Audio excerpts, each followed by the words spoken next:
Светот слушна и реагираше за договорот за ослободување на заложниците.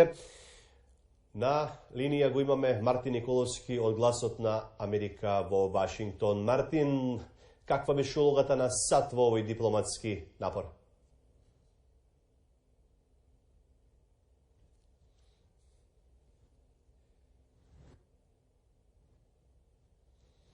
Голема, Стојан. Добро вечер до вашите гледачи од Вашингтон и како што кажавте, тоа е веста што резонира низ светот.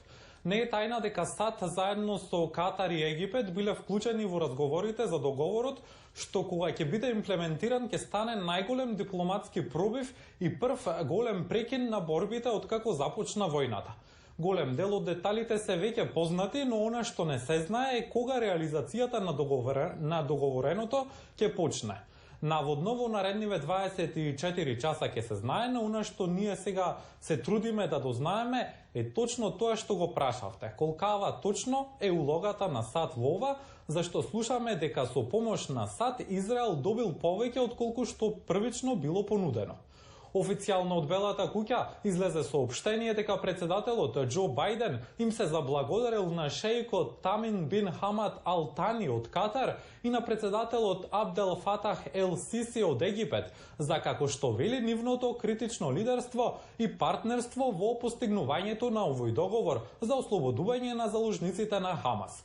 Бајден исто така потенцирал дека ја цени посветеноста на премиерот Нетанијаху и неговата влада за обезбедување на ефективноста на овој договор, што ќе рече должината на паузата во нивните воени дејствија се услов ова да функционира.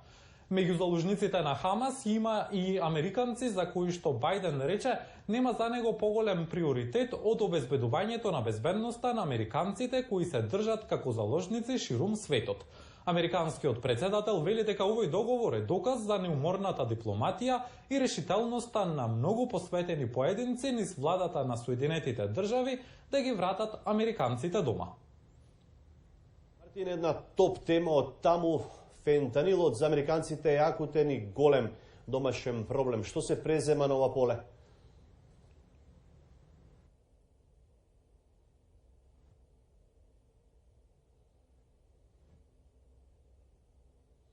Да, ова е домашен проблем, но влегува и во односите со Кина и Мексико.